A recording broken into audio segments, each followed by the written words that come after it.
We have in this next panel, we have a group of experts that are going to explain about the opportunities we have so close to our border here, down in Mexico. And so we have a combination of both maquiladora opportunities. That's something that I am involved in quite a bit. And if you notice, we had Safariland is a award winner today in the event that will be presented to them as an innovation award. And that's an example of a company that has maquiladora operations, and their company has couriers to pick up the materials that we've manufactured at our plant, goes down to Mexico, and then comes back up to Safariland up here in Ontario.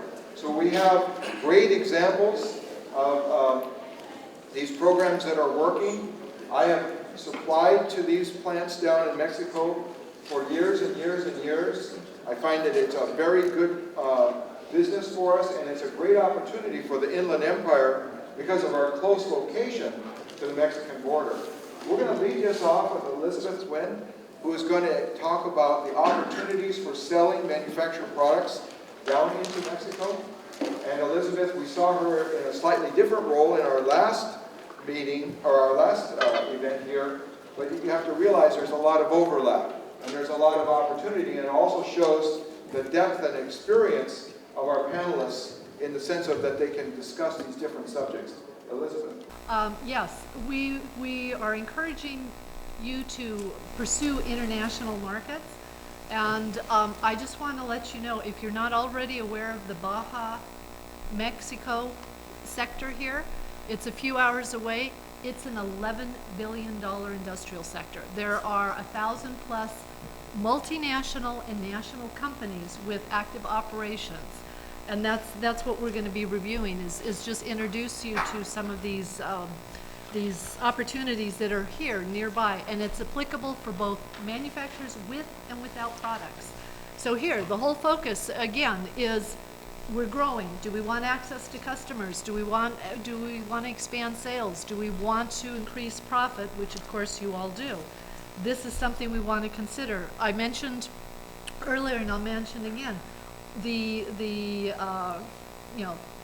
Made in USA label and quality are highly regarded. Made in California is huge, so keep that in mind. This you can increase businesses by focusing on the Baja area. All right, there are supplier opportunities, and you can even take it to the additional extent and become a preferred supplier. And we'll talk a little bit about that throughout the session. But what's the motivation? Baja multinationals, they would prefer to source from California because, look, speed to market proximity, NAFTA, part of the North American Free Trade Agreement, the ability to produce short runs if they need short runs, okay? So those are all benefits for us. As I mentioned, it's an $11 billion market. Notice, it's everything. It's components, machinery, products, even services because of our proximity. And what I've done in this, and I actually have some handouts and I can send it electronically, is I've provided some resources so that you can go take a look at these things. The San Diego Center for International Trade Development, and we have the executive director here, Victor Castillo, they have what's called a border export program. It can connect you to supplier needs in the Baja area.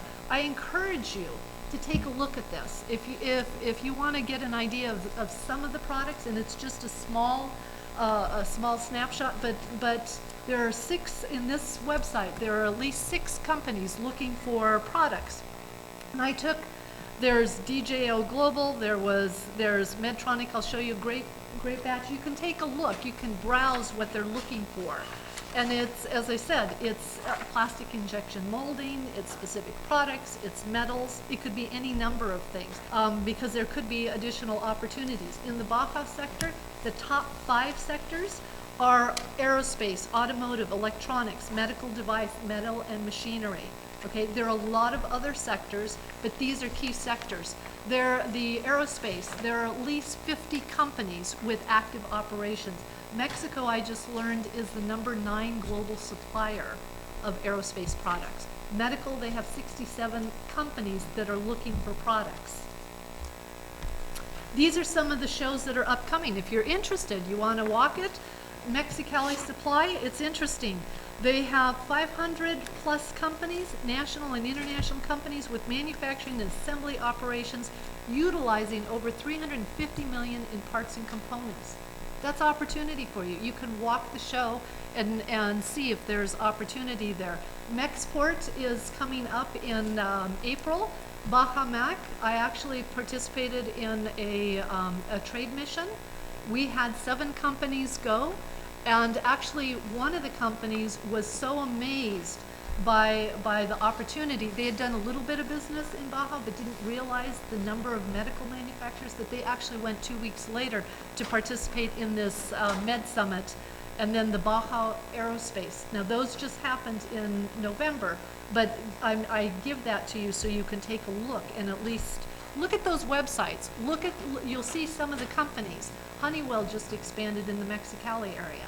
So, and the other thing is, if you have relationships with these companies here, then reach out to them and see if they can provide an introduction to the Baja, because that could provide some opportunity. Or if you're in Baja and you know that you do business with these companies on the U.S., make sure you share that. So how do you access these opportunities? I mentioned I'm part of CMTC, the California Manufacturing Technology Consulting. We are part of what's called the Manufacturing Extension Partnership.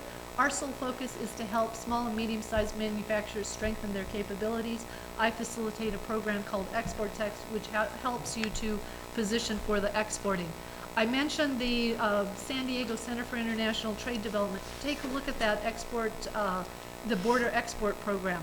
We have Grupo Logistics. Alan will be speaking in just a moment. His organization helps companies move goods in and out of Mexico. We have Miguel B. Loba here that will participate in the Q&A from XB Logistics that can help in providing a local presence. Because what we learn is that companies, if you want to expand, if you want to become a preferred supplier, it's helpful to have a presence. They can help you do that. So this is just an overview. The Export Tech helps you to create a plan so that you can execute against it. CMTC, as you expand your exports, do you need to adapt products? Do you need to manage growth? Those types of things we can help you, or do you need to secure certifications?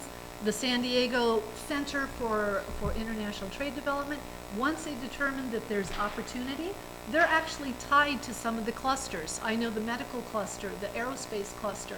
You can reach out and they'll find out a little bit about your company and help to introduce that.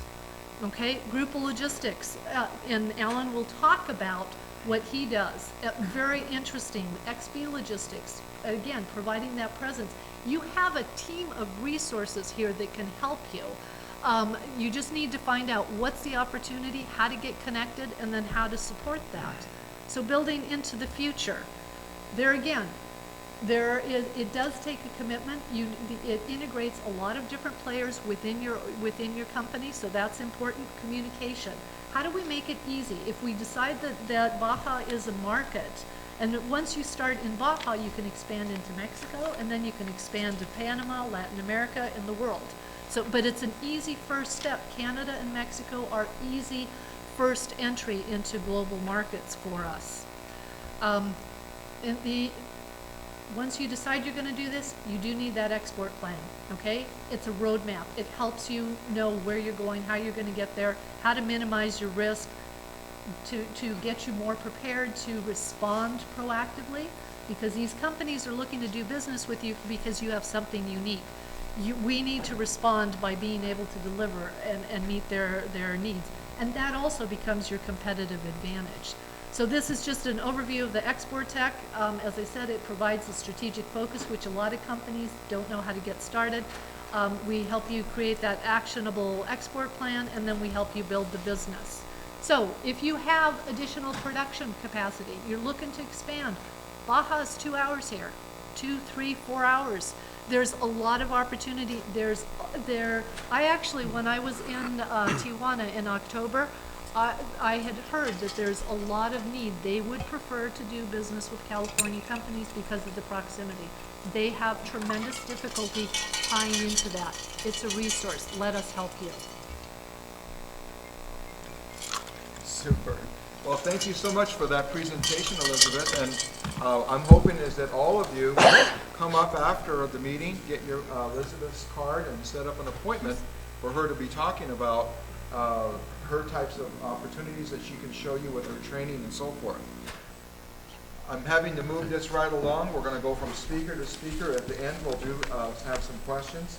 And our next speaker is Nick Gruters. Now, I would say Acrylate Company, but he calls it the Super Glue Company. Super Glue Company. Okay. And Nick has recently been involved with setting up in Mexico, and we'd like to hear from your experiences and hear your plan that you have there. Very good. I'm glad to be here. Welcome. Again, like Roy said, I'm the International Sales Manager for Super Glue Corporation, also known as Pacer Technology. We're out of Rancho Cucamonga with a warehouse distribution center in Ontario, and we've recently moved some of our manufacturing into Tijuana. And I'll explain the reasons why and the benefits, and I'll also go into that market in general. I'm not here to talk about sales. I'm here to talk about the operational side of the BC area, as well as an opportunity to supply maquiladoras. As a sales guy, I am certainly not a maquiladora consultant, but if you go to the very last page of the slide, which we'll get to, you'll find my contact information. I'll be more than happy to connect you to maquiladora companies in Mexico that could help you set up if you're interested in taking that step. And hopefully this presentation will get you some ideas on what the benefits are and so forth. Anyway, maquiladoras, it's basically a manufacturing operation in an FTC, a free trade zone. It's established by the Mexican government for American companies as well as international companies that have affiliate operations that would like to take advantage of the FTC conditions and do their assemblies in Mexico. So it's basically a low-cost offshore assembly opportunity.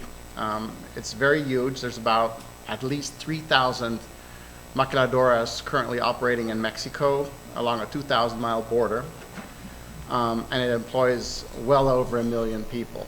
So it's a huge industrial zone for manufacturing. It's also a huge zone as an opportunity to supply those companies that are manufacturing. Being in the glue business, we also sell into industrial markets, and the maquiladora zone is a tremendous opportunity for assembly where they would need commodities like our glue products. And frankly, especially in Tijuana, that's where we've established our maquiladora, and I'll get into that in a little bit later. It's only two hours from here. So it's a very easy market to tap into if you want to supply maquiladora operations. Basically, a maquiladora can be set up in different ways. The big companies like perhaps a Xerox USA or a Xerox de Mexico or a Panasonic, they have the resources, the assets, and also the experience to basically set up their own maquiladora in Mexico. And they're huge facilities. I've been through them, looking at opportunities to supply those companies. And the big Fortune 500 companies, they're there. It's the same with automotive. They all have their huge facilities, taking advantage of the free trade zone conditions down there. Another way of setting up a maquiladora, and that's really what we've experienced and why I'm here, is because at first we thought, well, it's kind of a big step to move your operations into Mexico, even though it's around the corner. It's still a huge step, especially if you really don't have any experience. So with that said, you can operate through a shelter company, and that's the step that we took. The Mexicans don't like the word shelter. It kind of implies that you're hiding or shielding something, but here people call it a shelter because that's really what it is. You're having a Mexican entity do your manufacturing on your behalf, and that is set up through a maquiladora a consultant company, and they will go through all the steps. So you, as an American, inexperienced company in regards to maquiladoras, are in good hands when you take that route. They will guide you through it, and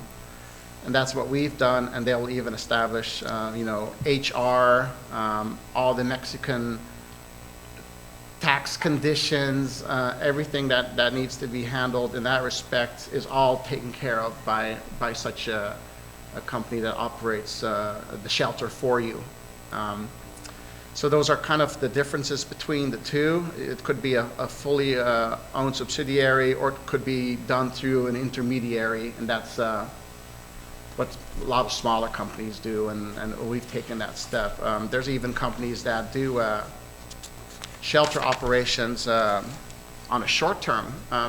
You can imagine, because a lot of it has to do with cost savings and assembly, and I'll get into the specifics of that a little bit later. Seasonal, you could have something where you needed to have a lot of assembly done, where you could basically set up shop in Mexico just for a project or for a seasonal demand, and then take advantage of those conditions and then pull back out. So, I mean, there's even those opportunities where it's not really a strategic long-term move, it's just to get a project done where you could do something like that. But we're in it for the long haul.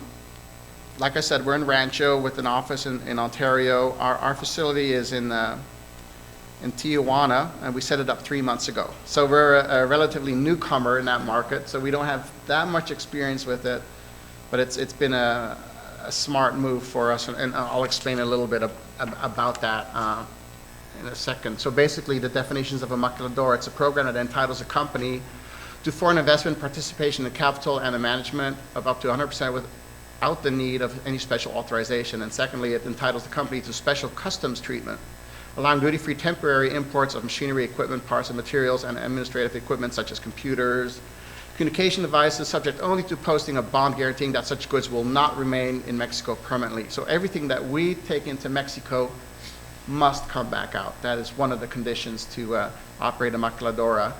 And therefore, they're all exported back out of the country, either directly or through another entity.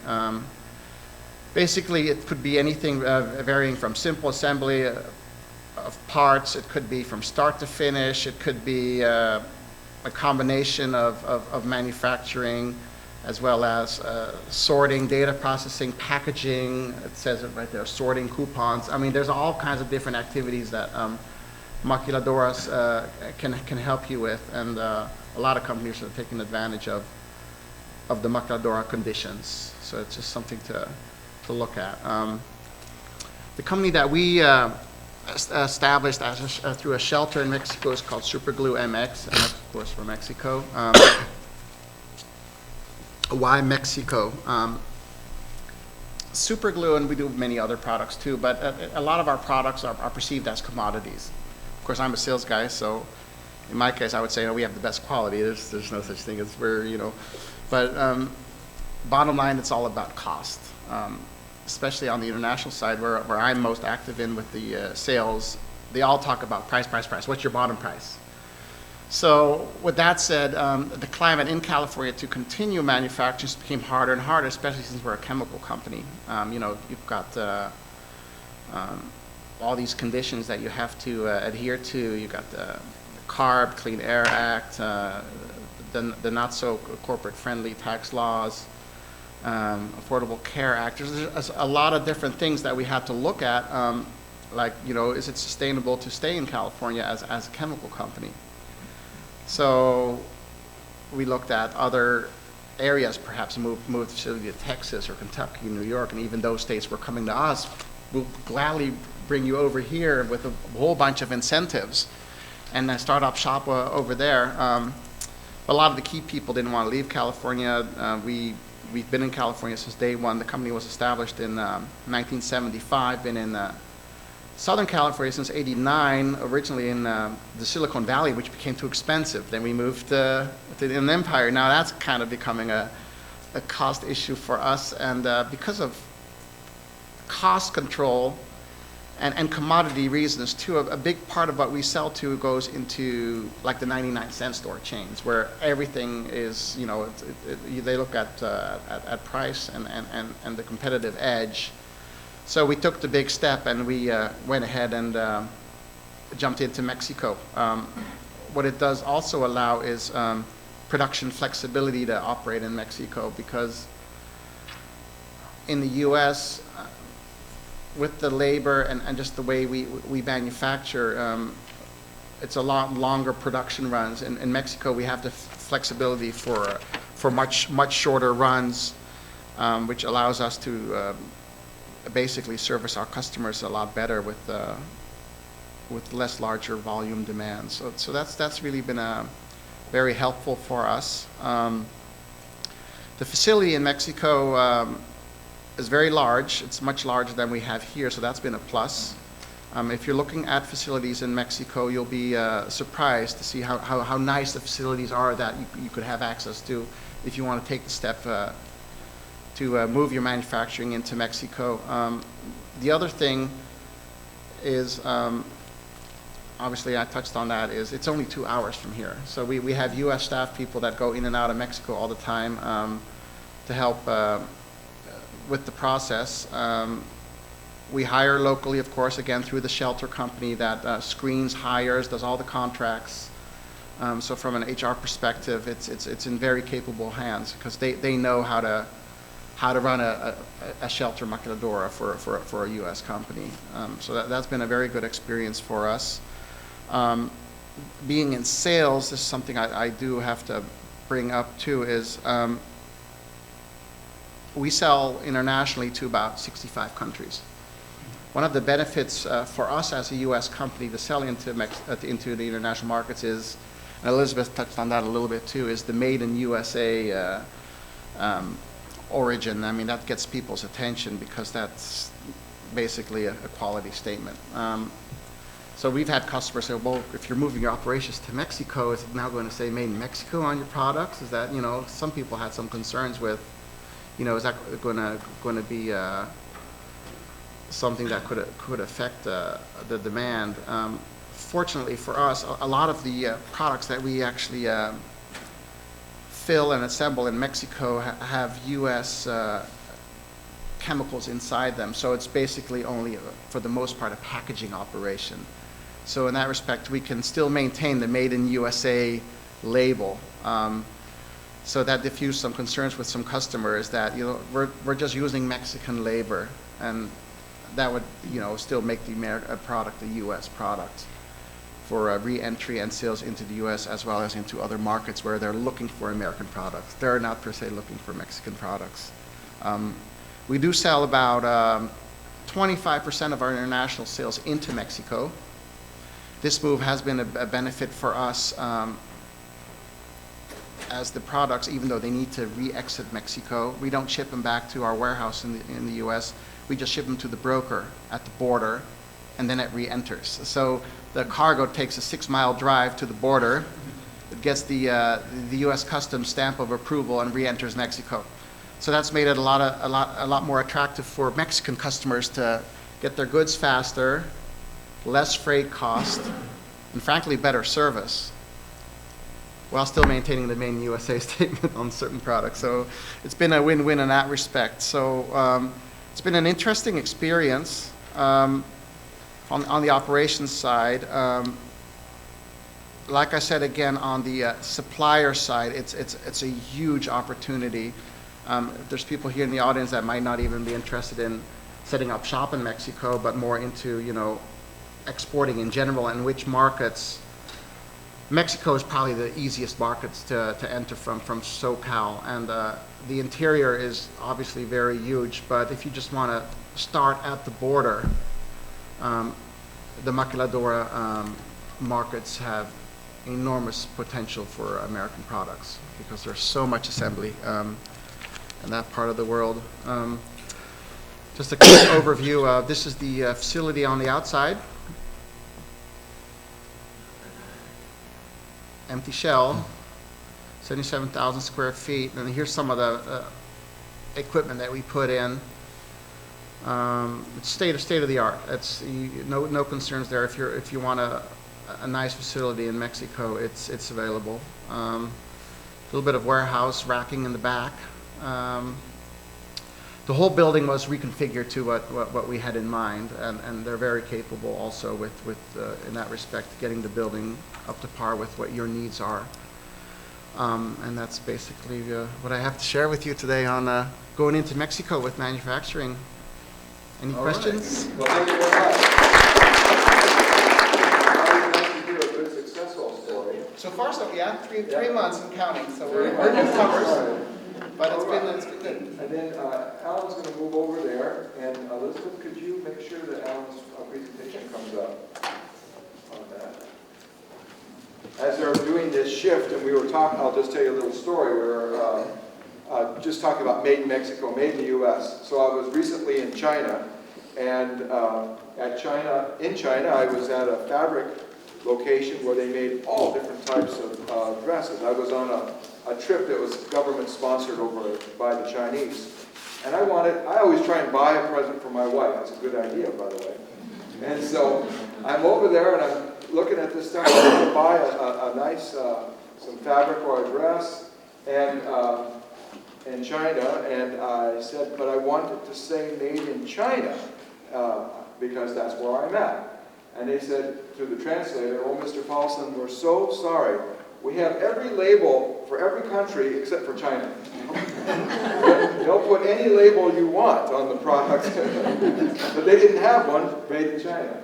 So even in China, I will have to say, and I make a fair amount of sales in China, they love American products. And so we have to keep this in mind. As Nick was pointing out, there's an assumed quality associated with the Made in USA on there. And what I say on Made in USA is that is a trademark that we all get to use, and it's the best trademark in the world. We don't want to put it on this Made in USA this big on a little tiny bottle of super glue, but we certainly want to make sure that people know that if it's Made in USA, that it's prominently displayed and in a way that helps our sales and helps them continue to buy our products. Now, Alan is going to give us some real information about how to achieve this movement of goods. And from his experience over the many years, he'll also be available for questioning as we come to the end. Alan? Thank you. I'm Alan Villa with the Grupo Logistics. I'm Director of Business Development, but as well I'm a member of the San Diego and Imperial DEC. And it's such fun and it's such a challenge to work with companies to provide the solutions and design their solutions to export. And it's always great to hear exports, success stories of companies that have gone abroad. Today what I wanted to cover on a high level was basically the understanding of exports. Today we're talking about Baja California, and I wanted just to go the basics high level on exporting from this region to Baja and to Mexico. And then I wanted to cover the pre-planning. Fred in the workshop before, breakout session before, called it export readiness. Basically, from a supply chain and a logistics side, we have a pre-planning that we work with companies so there will be no bottlenecks at the border. Then we want to talk about compliance that ties into documentation. As an exporter, you're going to have to provide documents that you have to not only fill them out right, submit them right, but also you have to work in a compliance department, so in case of auditing. That's one of the huge steps in the export process, is to include that in your plan of compliance. The last thing I wanted to talk about is execution. Fred called it, and I believe Elizabeth called it, the implementation of your export plan. On the logistics side, the execution is working with your service providers, your partners, and treating them as partners with the goal of constant improvement.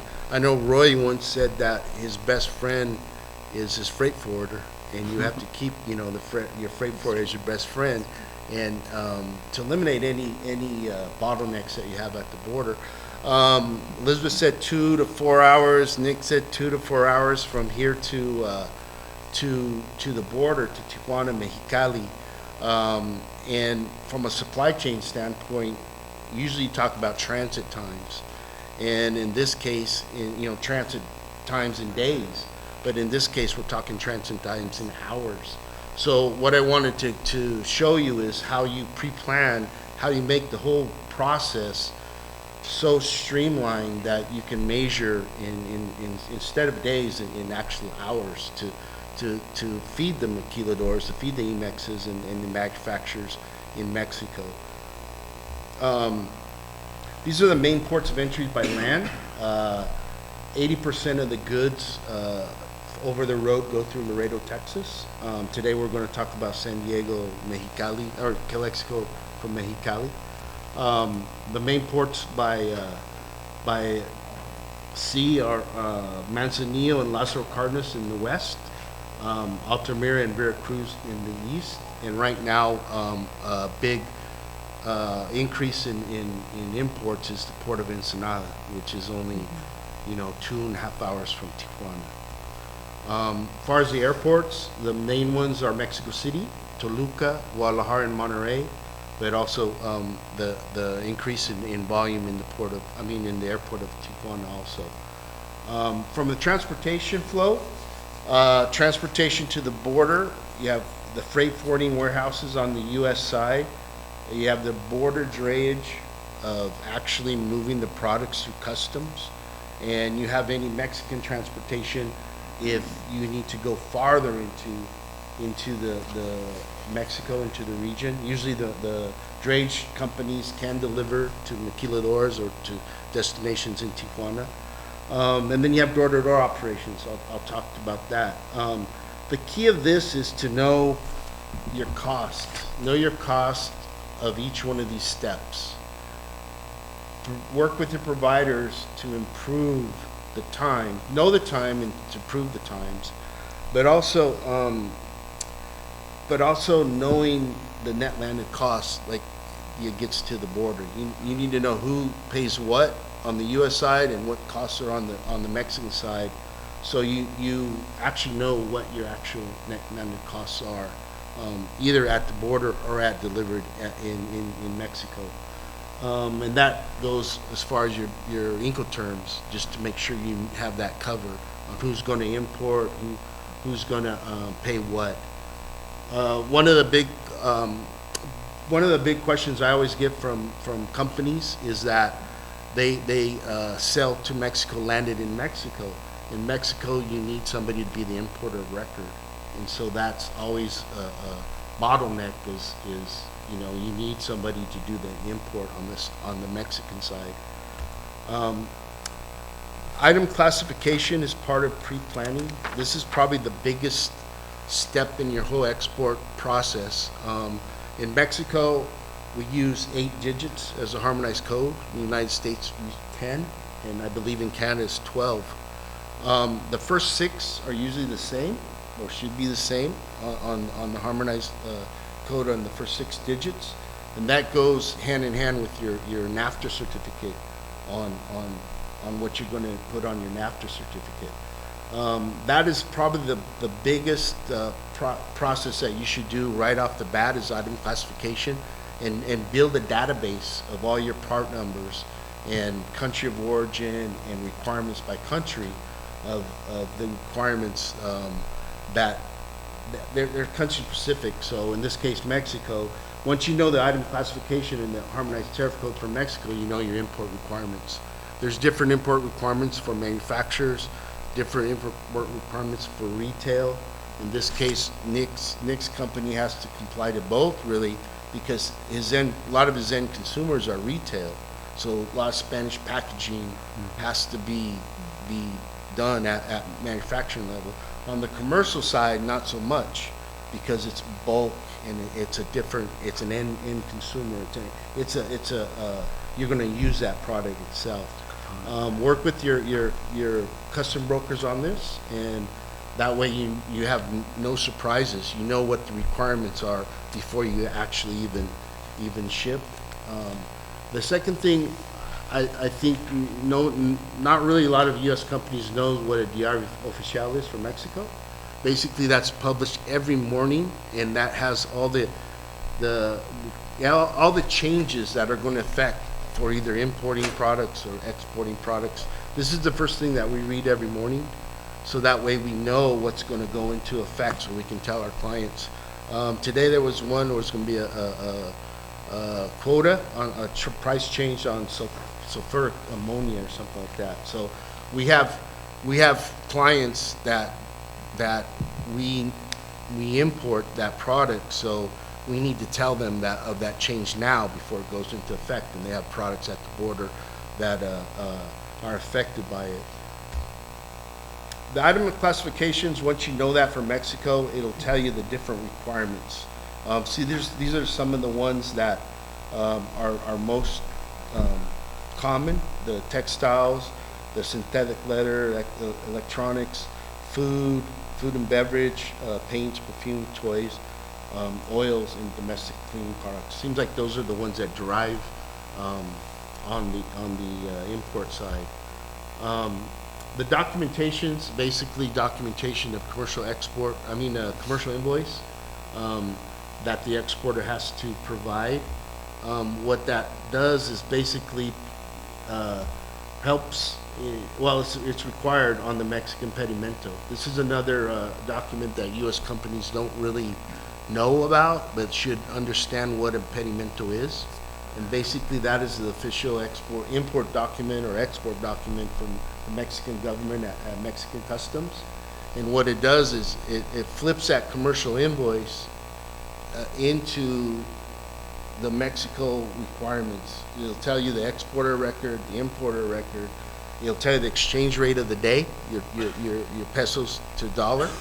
It'll tell you a summary of all the harmonized codes, what country of origin, and what value-added tax you pay on that, or import tax that you're subject to, as well as the requirements, the norms. That is something that I strongly recommend that once you start doing business with Mexico, you audit those, and that's part of your compliance. You make sure that what harmonized codes import matches what you have in your database for Mexico. That's a good check and balance. That's a copy of the pedimento right there, and just the back.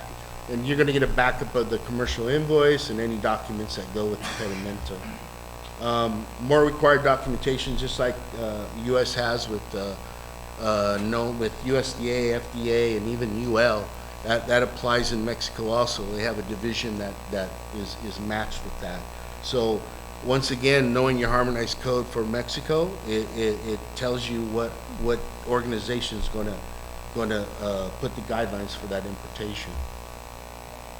At the end, that's the process for custom clearance. Mexico went into a digital format as far as documentation. Now we upload them and we send them electronically, and it's now in electronic format that we validate the documents, validate the pedimento, and then dispatch the trucks at customs. Custom inspection is basically the same as before, when there was more documents required, and that is basically verifying that everything matches, the physical product matches what your documents declared. In a nutshell, that is the process. But again, since we're so close to the border here, and so many manufacturers are going to Mexico, you have to pre-plan and work with your service providers to establish the whole supply chain. There's another, we manage about 12 maquiladoras in Mexicali.